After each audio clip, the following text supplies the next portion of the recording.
예수님은 12 제자를 여러 마을에 파송하셔서 귀신도 쫓아내고 병도 고치고 천국 복음을 전하게 했습니다. 그리고 제자들에게 전도 여행을 하면서 오직 하나님만 의지하라, 오직 하나님만 의지하라고 하면서 물질적 준비를 전혀 하지 않게 했습니다. 여행을 위해 아무 준비도 하지 말고 지팡이나 주머니나 돈이나 또 간식이나 여벌의 옷이나 일체 준비하지 않고 어디를 가든지 묵은 숙소 거기서 전도하다가 그 마을을 떠나라, 이렇게 지침을 내렸어요. 그런데 이 제자들은 정말 놀라운 결과를 가지고 돌아왔습니다. 이 제자들이 얼마나 활동을 열심히 했는지 제자를 통한 예수님의 소문이 널리 퍼져나가서 헤로드 왕조차도 관심을 기울이고 이 사람이 예수가 누구냐, 그래서 예수에 대한 정보를 수집하기 시작했습니다. 이제 제자들이 돌아오자 전도의 성공을 예수님께 보고하고 함께 기뻐했습니다. 그리고 예수님은 제자들을 데리고 갈릴리 호수를 건너서 저편 벳세다라는 땅에 예수님이 제자들과 함께 이동을 합니다. 왜 가셨나요? 제자들에게 휴식이 필요하기 때문에 그렇습니다. 전도 여행을 하느라고 고생을 많이 했거든요. 더군다나 여벌의 옷이라든지 아무런 생활 필수품도 갖추지 않고 하루 종일 일을 하고 전도를 했으니 얼마나 힘들었겠어요. 휴식이 필요했던 것입니다. 사실 예수님도 휴식이 필요했습니다. 헤롯이 이 세례 요한을 무자비하게 목을 참수하여 죽이고 세례 요한의 제자들은 목 없는 시체를 눈물을 흘리며 장례를 치르고 그 장례 치른 이야기를 예수님에게 와서 다 해줬어요. 세례 요한의 죽음의 소식을 듣는 예수님이 너무 마음이 슬프고 그래서 예수님에게도 휴식의 기간이 필요했고 애도의 시간이 슬픔을 감당할 그럴 시간이 필요했던 것입니다. 그래서 이제 제자들을 데리고 함께 쉬기 위하여 광야로 나갔던 것입니다. 그러나 많은 사람들이 예수님과 예수님의 제자들을 따라 찾아왔습니다. 빈들 광야까지 찾아왔어요. 병 고치기 위해서, 귀신 쫓기 위해서, 천국 복음 배우려고 많은 사람들이 찾아왔어요. 이제 쉬려고 하는 예수님과 제자들의 계획은 이제 숲으로 돌아가게 되었어요. 숲으로 돌아가게 됐어요. 제가 몇 년 전에 병원을 갔는데 제 앞에 있는 한 분이 화가 잔뜩 나 있어요. 그러면서 저보고 막 얘기를 하는 거예요. 지금 저기 대기자 명단에 자기가 1번인데 앞 사람은 진료받고 갔는데 30분 동안 지금 진료를 못 받아서 진료실이 비어 있다는 거예요. 비어 있다는 거예요. 자기를 왜 빨리 진료 안 해주느냐는 거죠. 의사 선생님도 기계가 아니잖아요. 간식을 드실 수도 있고 너무 피곤해서 한 15분, 20분 눈을 붙일 수도 있고 배탈이 났을 수도 있고 긴급하게 책을 찾아서 연구를 하고 그래야 또 처방을 하고 개인적인 사가 많을 수 있어요. 꼭 그래야 되는 거 아니에요. 그런데 예수님은 자기를 찾아온 사람들을 귀찮게 여기지 아니하시고 불쌍히 여기시고 그들을 영접을 했다고 나왔어요. 반갑게 맞아주셨어요. 귀찮게 여기지 않고 영접을 했어요. 그리고 그들이 원하는 대로 귀신을 쫓아내고 병을 고치며 천국 복음을 전해주었어요. 열심히 예수님이 일을 하는데 이제 시간이 되어서 저녁이 되었습니다. 저녁 시간이 다가옵니다.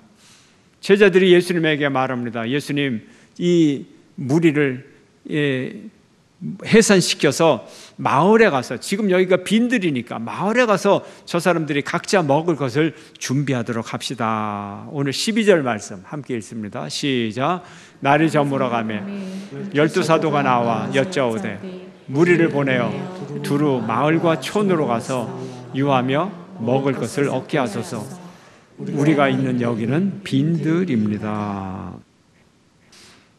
사람들은 예수님과 제자들이 가는 곳을 무작정 따라왔기 때문에 아무런 준비물을 하지 않고 따라왔습니다. 이제 그들에게 저녁이 필요한데 제자들은 저녁거리를 줄 수가 없어요.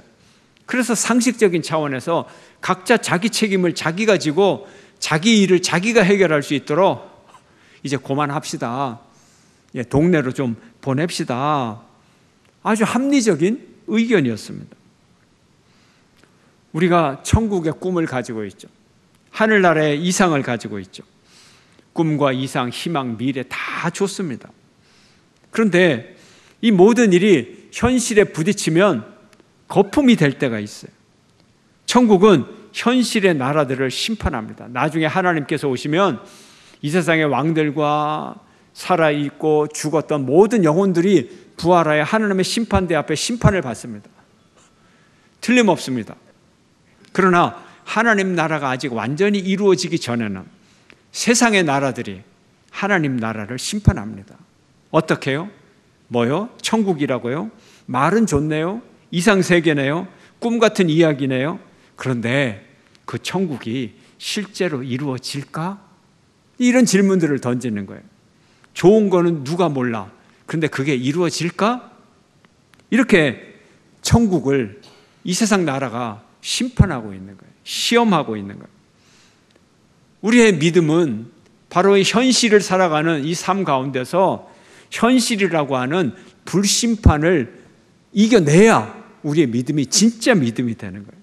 베드로는 이렇게 말합니다. 함께 읽습니다. 시작. 사랑하는 자들아, 너희를 연단하려고 오는 불시험을 이상한 일 당하는 것 같이 이상히 여기지 말고. 우리가 하는 것은 시험을 당해요. 테스트 당하고 시험을 당하고 또 버리라고 유혹을 당하고 그래요. 이거 불심판이에요. 불심판.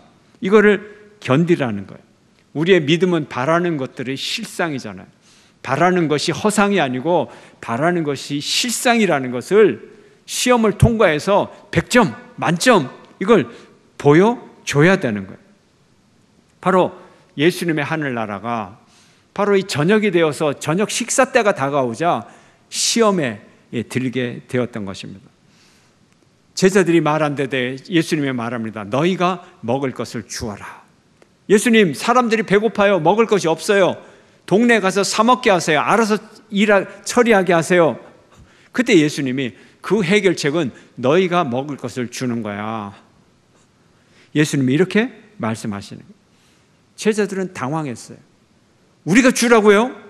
우리는 지금 떡 5개하고 물고기 2마리밖에 없습니다. 예수님을 향하여 말합니다. 능력이 안 돼요. 예수님 아시잖아요. 이렇게 대답을 했습니다.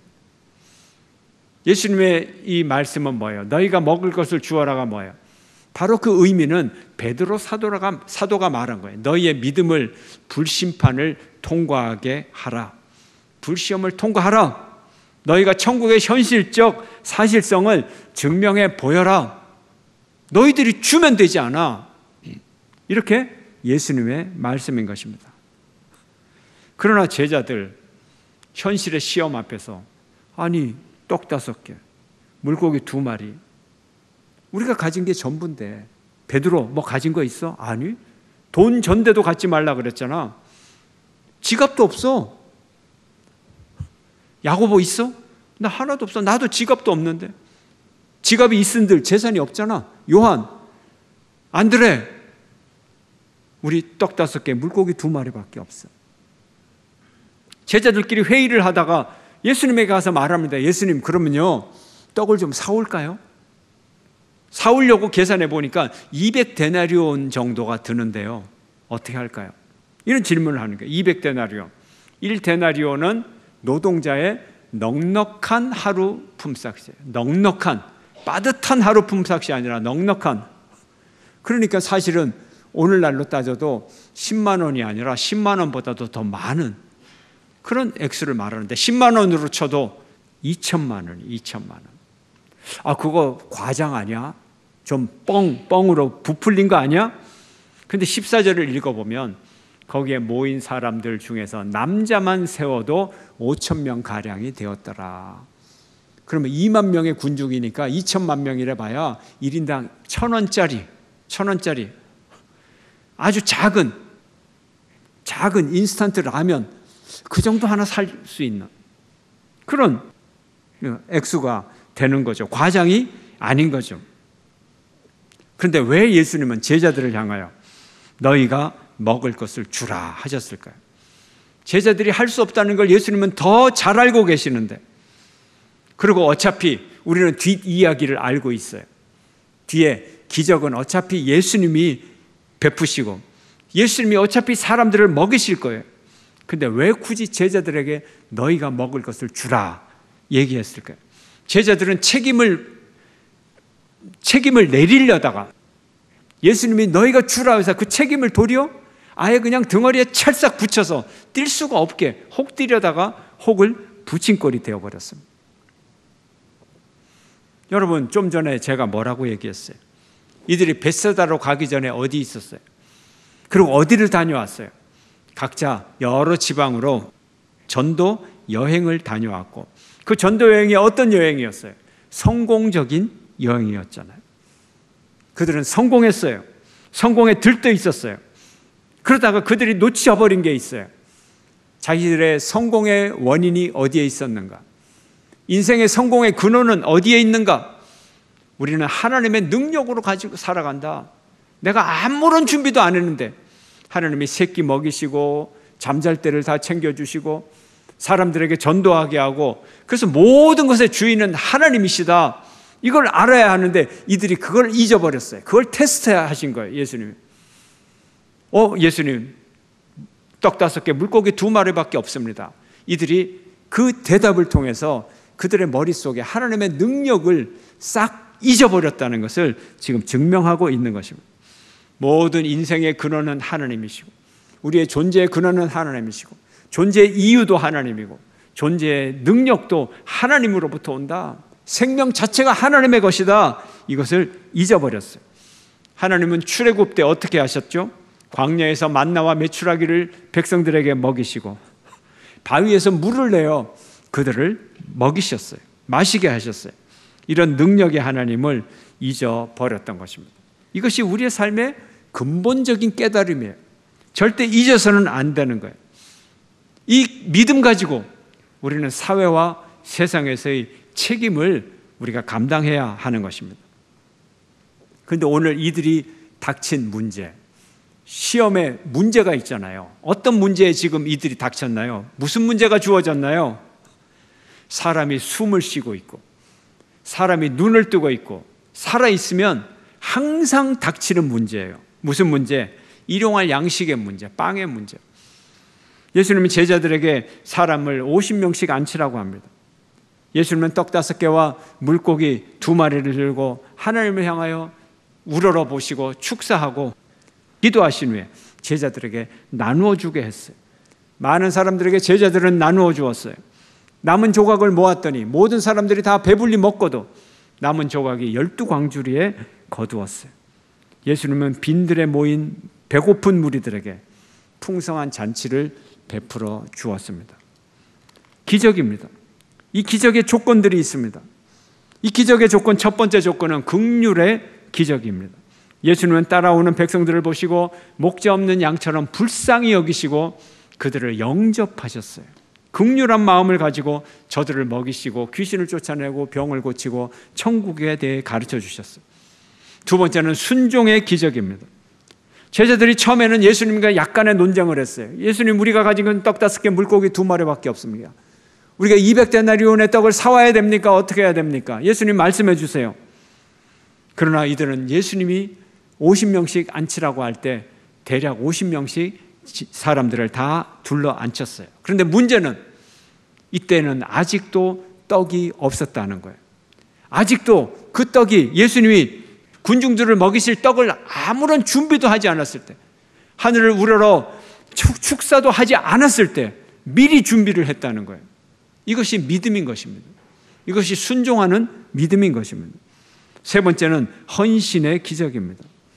제자들이 예수님을 향하여 드렸어요. 헌신했어요. 제자들이 우리가 떡 5개와 물고기 2마리로 2만 명을 먹이자. 안 돼요. 먹일 수가 없어요. 무능합니다. 불가능합니다. 주님의 말씀에 순종하고 주님께 헌신을 했어요. 주님께 드렸어요. 주님의 손에 드리는 게 중요해요. 우리 인생이 정말 하나님의 인생이 되려면 주님께 드려야 돼요. 나의 재산, 나의 소유가 주님의 능력을 발휘하려면 주님 앞에 드려서 주님이 쓰셔야 그것이 능력의 재물이 되는 것입니다. 헌신의 기적입니다. 네 번째, 영광의 기적입니다. 이스라엘 백성들 광야에서, 출애굽하고 광야에서 하나님 앞에 불평, 불만을 쏟았어요. 그러나 예수님은 하나님께 영광을 돌렸어요. 애게게 떡 5개, 물고기 2마리밖에 없습니다. 하나님 너무 비참합니다. 이걸로 내가 무엇을 할 수 있습니까? 이런 하소연이 아니고 하늘을 우러러 보았어요. 하늘을 우러러. 하늘이 누굽니까? 하나님을 우러러보고 당신께 영광을 돌렸습니다. 모든 것이 영광이었어요. 그리고 인간적인 모든 부정적인 것, 세속적인 욕망과 편견과 실패한 트라우마와 인간적인 개선과 자만심, 영웅심, 위선과 좌절, 열등감, 모든 걸 다 버렸어요. 오직 하나님을 바라보고 영광을 돌릴 때 하나님께 쓰임받는 하나님의 백성 될 줄로 믿으시기를 축원합니다. 5번째는 감사의 기적입니다. 보잘것없는 것, 그런데 축사하셨다 그랬어요. 하나님을 우러러 보면서 영광을 돌리면서 축사를 하셨어요. 축사의 의미가 뭐냐? 칭찬했어요. 찬양했어요. 축복했어요. 그리고 좋게 말하는 거예요. 무엇이든 하나님을 향하여 좋게 말하는 거예요. 하나님 감사합니다. 하나님을 축복하고 하나님을 칭찬하고 감사했어요. 이것이 우리의 언어가 될 줄로 믿습니다. 여러분에게도 이런 기적이 일어나기를 축원합니다. 6번째, 마지막으로 나눔의 기적이었어요. 너희가 먹을 것을 주라. 너희가 먹을 것을 주라. 책임 회피하고 도망치고 그러지 말고, 이 책임을 내려놓지 말고 너희가 그 책임을 감당하라 하는 거예요. 감당하라. 결코 부자에게 한 말이 아니에요. 제자들에게 했어요. 아무것도 없는 제자들에게, 가난한 자들에게 했어요. 그런데요, 아무리 2만 명을 먹이기에 부족한 떡 5개와 물고기 2마리지만 그거를 2손으로 충분해요. 2손으로 잡으면 더 이상 다른 걸 잡을 수가 없어요. 이걸 주어야 또 빈손이 되고, 이 빈손일 때 하나님이 우리를 축복해 주시는 거예요. 너의 손을 비워라. 너의 손을 비워라. 비울 때 내 그 손을 다시 채우리라. 너희는 단벌의 옷도 포기하고 양식도 포기하고 돈도 포기하고 지팡이도 포기하고 주머니도 갖지 아니하고 다 모든 것을 포기하고 빈손일 때 내가 너희들이 2손으로 가진 것만큼 채워주지 않았느냐? 내가 너희들의 빈손을 새로 채우겠다. 나누어라. 이때 하나님께서 기적을 이루어 주셨습니다. 우리가 다 축복으로 살아가는 존재 아니에요? 살아 숨쉬는 거 축복 아니에요? 은혜 아닙니까? 거저 주신 거 아니에요? 거저 받았는데 왜 거저 못 줍니까? 모든 떡은 하나님의 축복이요. 하나님의 축복이란 모든 식물과 모든 먹을 것이 다 하나님의 축복으로 자랐는데 그것을 누가 자기의 소유로 독점할 수가 있겠습니까? 하나님이 주신 것 내가 잠시 누리고 또 함께 나누는 것, 축복은 독점물이 아닌 것입니다. 제자들은 은혜의 전달자였어요. 제자들은 200데나리온에 상당하는 빵을 사올 필요도 없었어요. 기적을 일으킬 필요도 없었어요. 그들은 기적을 일으킬 능력도 없었고 일으키려고 할 필요도 없었어요. 제자들은 예수님으로부터 받은 빵을 나누어서 백성들에게 나누어 주고 전달만 하면 되는 거예요. 너희들이 나누라 그랬어요. 나누어 주라 그랬어요. 전달만 하면 되는 거예요. 엘리야 시대에 가뭄이 있었어요. 3년 동안의 가뭄으로 모든 것이 다 기근으로 모든 것이 마르고 다 백성들에게 먹을 것이 없었어요. 하나님은 엘리야를 향하여 과부 집에 가서 먹을 것을 찾으라고 말합니다. 과부, 그것도 아들 하나 키우는 과부. 과부에게 가서 엘리야가 말합니다. 나에게 떡 한 조각을 다오. 과부가 말합니다. 저에게 딱 떡 한 조각밖에 없습니다. 지금 이 밀가루 보세요. 한 움큼도 안 돼요. 요거만한 전밖에 더 붙이겠어요. 이거를 엘리야가 달라고 하는 거예요. 달라고. 뭐라고 얘기하는 줄 아세요? 한 조각 나에게 주고 남는 것 있으면 너희들이 먹어라 그러는 거예요. 남의 떡 한 조각 빼앗아 먹으면서 그런 얘기를 하는 게 남는 게 있어요, 없어요? 남을 조각이 있어요? 1mm짜리 가루 먹으라고요? 그런데 이 여인은 엘리야에게 자기의 것을 나누어 줍니다. 아니요, 나누어 주는 것이 아니라 다 줍니다. 그때 기름병이 마르지 아니하고 가루 그릇이 떨어지지를 않았어요. 하나님이 나누는 자에게 주신 하나님의 기적인 것입니다. 나눔. 누가 우리에게 가장 중요한 것을 나누었나요? 누가 우리에게 가장 소중한 것을 나누어 주었나요? 예수님 아닌가요? 예수님은 우리를 위하여 십자가에서 당신의 생명까지 다 내어주신 분, 당신의 피와 목숨까지 우리를 위하여 다 나눠주신 분, 그 위대한 이름, 그 위대한 사랑, 그 생명을 우리는 감사해야 되는 것입니다. 주님으로부터 받은 주님의 생명을 감사하는 여러분 되시기를 축원합니다. 제9시 기도 시간에 베드로와 요한이 기도하러 성전에 올라갈 때 나면서부터 장애인 된 한 사람이 구걸하기 위해 앉아 있었어요. 베드로와 요한이 그를 주목하고 말합니다. 나를 주목하라. 우리를 바라보라. 이 사람이 깜짝 놀라 베드로와 요한을 바라봅니다. 그때 베드로가 손을 내밀며 말합니다. 은과 금은 내게 없거니와 내게 있는 것으로 내게 주노니 곧 나사렛 예수의 이름으로 일어나 걸으라. 그의 오른손을 잡아서 벌떡 일으키는데 정말 이 장애인이 벌떡 일어나서 다리가 펴지고 근육에 힘이 생기는 거예요. 그와 함께 성전으로 들어갈 때 이 사람이 막 투스텝으로 춤을 추면서 노래를 부르고 하나님을 찬양을 했던 것입니다. 그가 성전으로 함께 들어가면서 걷기도 하고 뛰기도 하고 하나님을 찬양했습니다. 나눔의 기적이에요. 은과 금은 내게 없지만 내가 가지고 있는 나사렛 예수의 이름을 너에게 주노니 나사렛 예수의 이름으로 일어나 걸으라. 예수의 이름을 선물하는 여러분 되시기를 축원합니다. 우리가 받은 것을 나누면 되는 거예요. 받은 것을 나누는 거예요. 아까워하지 마세요. 안 받은 것 나누라는 것 아니고요. 우리가 받은 사랑을 나누는 거예요. 우리가 받은 은혜를 나누는 거예요. 거저 받은 것을 거저 주는 거예요. 용서를 나누는 거예요. 우리가 먼저 용서함을 받았는데 왜 용서하지 못하고 살아갑니까? 구원의 은혜를 나누는 거예요. 은사를 나누는 거예요. 재능을 나누는 거예요. 건강을 나누는 거예요. 우리의 시간을 나누는 거예요. 우리의 생명까지도 나누는 거예요. 우리의 생명조차도 거저 받은 것이다, 내가 받은 것이라고 하면 줄 수가 있잖아요. 나누는 것은 하늘나라의 그림자예요. 하늘나라의 모습, 하늘나라의 형상입니다. 굳이 가난한 자를 사용하신 것, 그것은 하나님의 능력을 우리에게 보여주기 위한 것입니다. 보잘것없는 것, 쓸모없는 것, 연약한 것, 작은 것, 그것을 통하여서도 하나님이 역사하시면 하나님의 능력은 큰 일을 이룰 수 있다.